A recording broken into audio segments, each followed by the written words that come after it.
Na banca de estudo, aprovação. Dando continuidade aos conjuntos numéricos, nessa aula vamos ver o conjunto dos números racionais, irracionais e reais.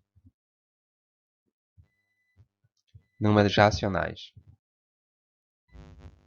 Então, primeiro vimos os números naturais, depois os números inteiros. Os números racionais são formados pelos números inteiros mais os números decimais. Um número racional é todo número que pode ser escrito na forma de fração, p sobre q, onde p é um número inteiro e q também é um número inteiro diferente de zero. Por exemplo, 7 sobre 4, que é igual a 1,75, é um número racional. O numerador 7 é um número inteiro e o denominador 4 é um número inteiro diferente de zero. Assim como menos 5 sobre 3, que é igual à dízima menos 1,666, também é um número racional. Menos 9 sobre 1, que é igual a menos 9, é um número racional.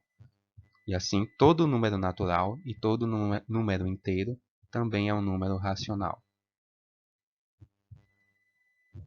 Na reta numérica temos o seguinte: os números positivos à direita e os números negativos à esquerda. Também os números decimais, negativos e decimais positivos. Números irracionais. A gente viu que os números racionais podem ser escritos em forma de fração. Os números irracionais são aqueles que não podem ser escritos em forma de fração, como por exemplo, π, ou então raiz de 2. São números que não podem ser escritos da forma de fração. Conjunto dos números reais. Vimos que os números irracionais são os números que não podem ser escritos na forma de fração. E os números racionais são os números que podem ser escritos pela forma de fração. E os números reais é a união desses dois conjuntos. O conjunto dos números irracionais com o conjunto dos números racionais formam os números reais.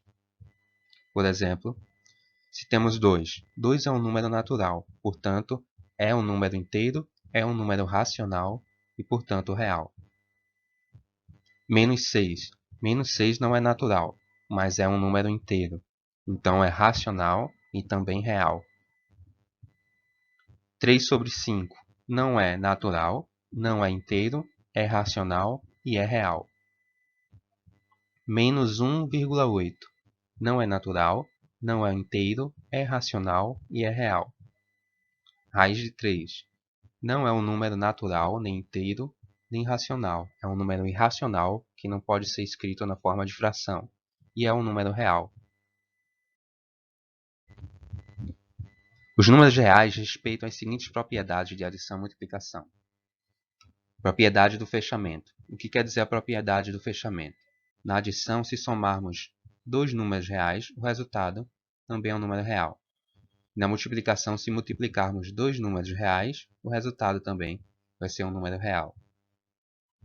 Propriedade comutativa, que já vimos anteriormente.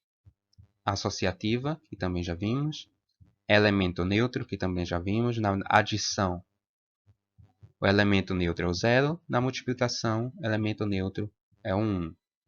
Elemento oposto, que também já vimos. Elemento inverso, para todo número real existe um número inverso. Por exemplo, 3. O inverso de 3 é 1 sobre 3. E se multiplicarmos 3 vezes o inverso de 3, 1 sobre 3 é igual a 1. E a propriedade distributiva, que também já vimos anteriormente.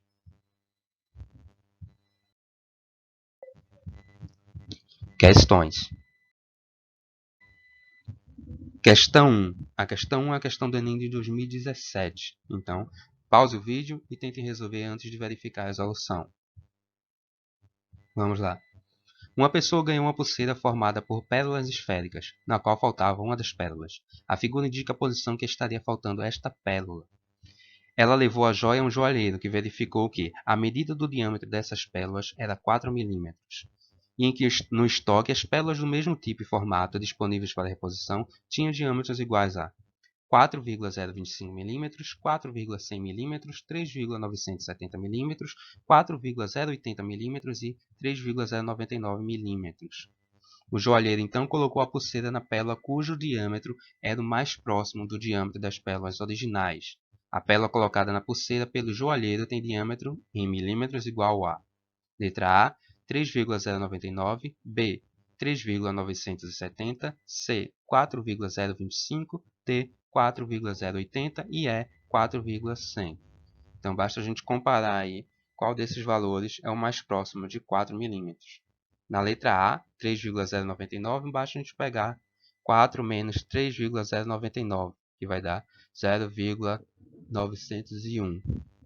Na letra B, basta verificar que falta 0,030 para chegar a 4 milímetros. Na letra C, 0,25 é maior 0,025 do que 4.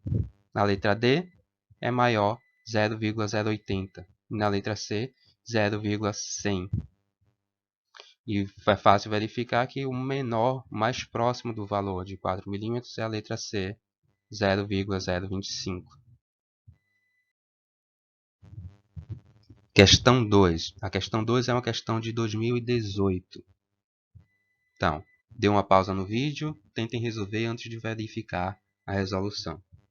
Em 2012, o PNUD Brasil, o IPEA e a Fundação João Pinheiro assumiram o desafio de adaptar a metodologia do Índice de Desenvolvimento Humano, IDH, global para calcular o Índice de Desenvolvimento Humano Municipal, IDHM, dos 5.565 municípios brasileiros, com base nos dados do Censo Demográfico de 2010. Também se calculou o IDHM pela metodologia adotada para os anos de 1990 e 2000, para permitir a comparabilidade temporal e espacial entre os municípios. No quadro são apresentados os dados de 5 cidades brasileiras, né? Tem São Caetano, Águas de São Pedro, Florianópolis, Balneário Camboriú, Vitória e Vitória. Uma ONG decide fazer o trabalho de acompanhamento das cidades com a cidade que teve a menor média aritmética do IDHM das 3 últimas décadas entre as 5 cidades analisadas. Com base nos dados fornecidos, qual foi o município escolhido pela ONG? Florianópolis, Água de São Pedro, Balneário Camboriú, São Caetano do Sul ou Vitória. Então ele diz que é a cidade que teve a menor média aritmética dos IDHMs. Então, para calcular a média aritmética, a gente vai pegar esses 3 valores de 1990, 2000 e 2010 de cada cidade e dividir por 3. Mas como que cada cidade só vai ser dividido sempre por 3, a gente não precisa nem dividir por 3. Basta somar cada valor de cada ano de cada cidade. Então, começando por São Caetano, temos 0,77 mais 0,77 mais 0,92, que vai dar 2,46. Em Águas Belas, temos 0,67 mais 0,76 mais 0,85, que vai dar 2,28. Em Florianópolis, 0,65 mais 0,80 mais 0,80 igual a 2,25. E em Balneário temos 0,79 mais 0,79 mais 0,79 que dá 2,37. E em Vitória 0,73 mais 0,78 mais 0,77 que vai dar 2,28. Então aquele que tem a menor média aritmética vai ser Florianópolis com 2,25. Então, alternativa letra A, Florianópolis. Bom, tentem resolver os exercícios, as questões das fichas e qualquer dúvida estou disponível pelo grupo, pelo WhatsApp. Bons estudos!